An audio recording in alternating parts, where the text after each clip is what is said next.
ఆకాశం దిగి వచ్చి మబ్బులతో వేయాలి మన పందిరి అని అంత అందంగా రాయగలిగితే అది సీతారామ శాస్త్రి గారి కళ నుంచే జాలువారింది. మరి ఈ చిత్రంలో ఒక కుటుంబ సాంగ్ అనుబంధాలతో కలిపి పదజాలాన్ని అల్లాలంటే ఆ అనుబంధాన్ని గట్టిగా పందిరి వేసి రాయగలిగింది సీతారామ శాస్త్రి గారి. సీతమ్మ వాకిట్లో సిరిమల్లె చెట్టుకి అందమైన పదబంధాల్ని ఏరి కూర్చి సిరిమల్లెల మాలగా అలంకరించిన సీతారామ శాస్త్రి గారిని వేదిక మీదకి రావాల్సిందిగా ఆహ్వానిస్తున్నాం.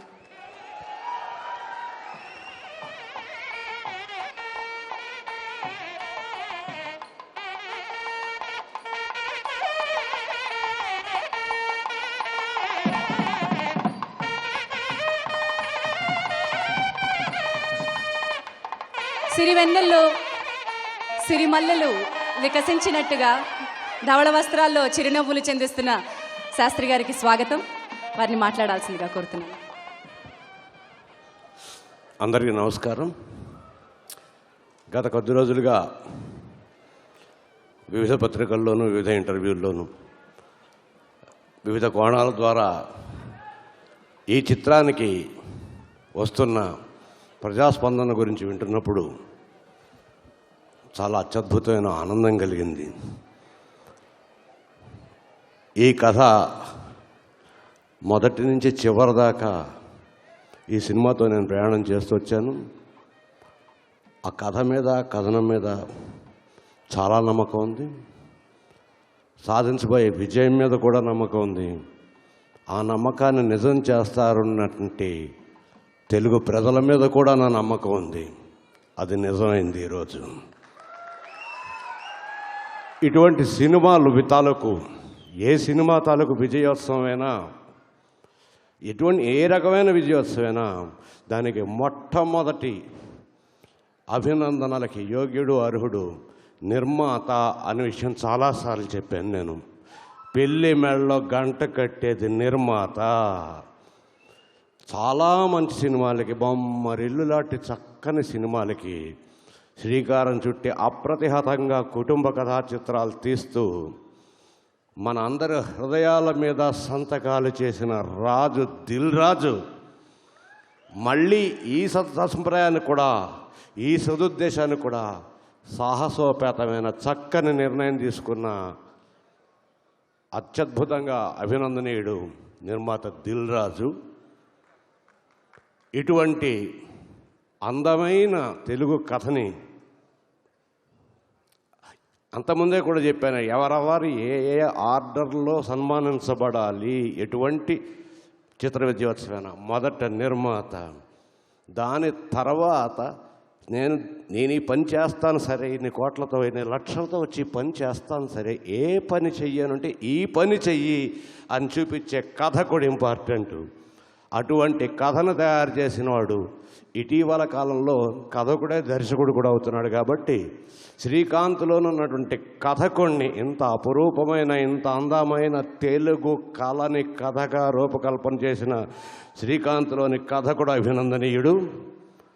అటువంటి కళని నిజంగా చూపించటం అనేటువంటి మహత్తరమైనటువంటి దార్శనికత కలిగిన దర్శకుడిగా ఇందాక శ్రీమతి విజయ నిర్మల గారు చెప్పారు. అక్షర సత్యం. చాలా కాలం తర్వాత తెలుగు తెర మీద దర్శకుడిని చూసాం. అటువంటి దర్శకుడైనటువంటి శ్రీకాంత్కి మరొకసారి ఆ ఊహలన్నిటినీ కూడా ఊహించినంత సులభం కాదు వేదిక మీద చూపించటం.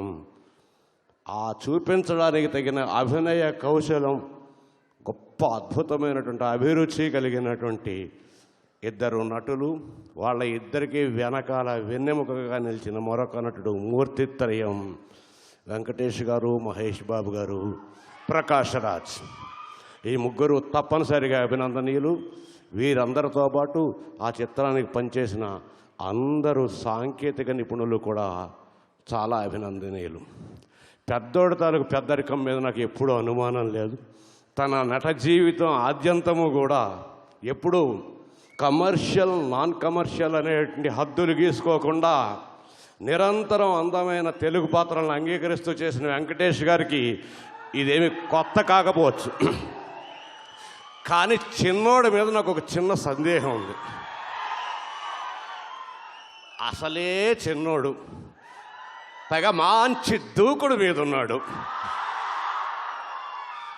ఇలా ఒదిగిపోగలడా అంటే ఈ చిన్నోళ్ళు ఇద్దరు ఉన్నారు. ఒక మంచి అందమైన చురుకైన పోకిరి వేషాలు వేసి హీరో ఉన్నాడు. అన్న పట్ల తండ్రి పట్ల అమితమైన ఆదరాభిమానాలు కలిగిన ఒక తెలుగు కొడుకు కూడా ఉన్నాడు. ఆ తెలుగు కొడుకుని ఇంట్లోంచి తీసుకొచ్చి తెర మీదకి చూపించినటువంటి చిన్నోడి సంస్కారం కథ వింటున్నప్పుడు నేను ఒక మాట విన్నాను. అది మీరు ఎవరు వినలేదు కాబట్టి చెప్తున్నాను. శ్రీకాంత్ నాకు చెప్పాడు. ట్యూన్లు వింటున్నప్పుడు, ట్యూన్లు చేయిస్తున్నప్పుడు ప్రత్యేకించి మహేష్ తన ఇంటికి పిలిపించి, ఈ చిత్రంలో నా కోసమని, నా అభిమానుల కోసమని హీరోయిక్ వేషాలు ఏమీ వేయించొద్దు, చాలా పద్ధతిగా నెమ్మదిగానే చేయించండి. ఆ సంస్కారానికి ఎంత చిన్నోడైనా చెయ్యెత్తి జోహార్ చేయాల్సి వస్తుంది. తండ్రిగా ఆయన ఇందాక విజయ నిర్మల్ గారు చెప్పారు, మనందరికీ తెలుసు. మల్టీ స్టారర్ సినిమాలు తెలుగు సంస్కృతికి ఏం కొత్త కాదు. కృష్ణ గారు ఎన్ని తెలుగు పాత్రల్లో చేశారో మన అందరికీ తెలుసు. ఆ తండ్రుల ఇద్దరి తాలూకు వారసత్వాన్ని తిరిగి మరోసారి ఎన్నో కుటుంబ చిత్రాలను, అత్యద్భుతమైన కుటుంబ చిత్రాలను చూపించిన రామానాయుడు గారి కొడుకు. వాళ్ళిద్దరూ తమ తండ్రులు గర్వించదగిన విధంగా తెలుగు వాళ్ళకి, తెలుగు సంస్కృతికి మరో నూతన శ్రీకారం చుట్టినందుకు మరొకసారి మీ కరతాళ ధనులతో వాళ్ళని అభినందించండి. తెలుగు సంస్కృతి, ఆ సంస్కృతికి ఆధారమైనటువంటి తల్లి వేరు లాంటి భారతీయ సనాతన ధర్మము, దాని ద్వారా ప్రపంచానికి గురువు కాగలిగినటువంటి భారతీయతకి ప్రతీక అయినటువంటి వేదమాత మనసారా హర్షించి ఆశీర్వదించినటువంటి ఈ సభ ఎంత వైభవంగా జరిగిందో, ఎంత గొప్పగా జరిగిందో. ఈ చిత్రంలో ఇంకొక 2 చిన్న విశేషాలు ఉన్నాయి. ఇది ఆడియో ఫంక్షన్ కనుక చెబుతున్నా. దీనికి పెద్దోడు చిన్నోడు పాటలు రాశారు. నేను పెద్దోడిని చాలా పద్ధతిగా మడిగట్టుకుని రాశాను. చిన్నోడు మిగిలిన 4 చిలికి పాటలని కూడా చక్కని పద్ధతిగా, తెలుగు పద్ధతిని హద్దులు మేరకుండా చక్కగా రాసిన అనంత శ్రీరామ్. పెద్దోడు చిన్నోడు ఇద్దరు రాశాను ఇక్కడ. ఈ సినిమాకి సంగీతాన్ని కూడా పెద్దోడు చిన్నోడు ఇద్దరు చేశారు. చిన్నోడు మిక్కీ మేయర్ చక్కగా ఆడుతూ పాడుతూ మన ఆనందాన్ని అలరించాడు. పెద్దోడు మణిశర్మ చాలా హుందాగా ఈ సినిమా చెవికి ఎలా వినిపించాలో, ఎలా వినిపిస్తే శ్రీకాంత్ తాలూకు ఆశయం మనకు అంత హుందాగా కనిపిస్తుందో చక్కగా మణిశర్మ నిర్వహించాడు. ఇలాంటి ఇద్దరు, ఈ పెద్దోళ్ళు చిన్నోళ్ళు ఇక్కడ తెర మీద, తెర వెనకాల కూడా పనిచేశారు. అందరినీ అభినందిస్తున్నాను. ఇటీవల కాలంలో మనం చాలా వేడుకలు చేస్తున్నాం వేదికల మీద. ఇందాక కూడా మనం చాలా సీతారాముల కళ్యాణం దగ్గర నుంచి అనేక వేడుకలు, నృత్యాలు చూసాం.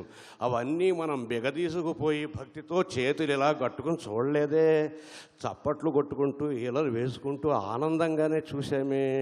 కనుక ఈరోజు నుంచి వినోదం కూడా ఎలా ఉంటే అది మనం తెలుగువాడివని చెప్పుకోవడానికి బాగుంటుందో వినోదం కూడా అలాగే ఉంచుదాం అని ఒకసారి సంకల్పించుకుని, ఆ సంకల్పానికి చేయూతనిచ్చి ఈ చిత్రాన్ని విజయవంతం చేసిన ఆంధ్ర ప్రేక్షకులకు జోహార్ చేస్తూ మీ నుంచి సెలవు తీసుకుంటున్నాను. నమస్కారం.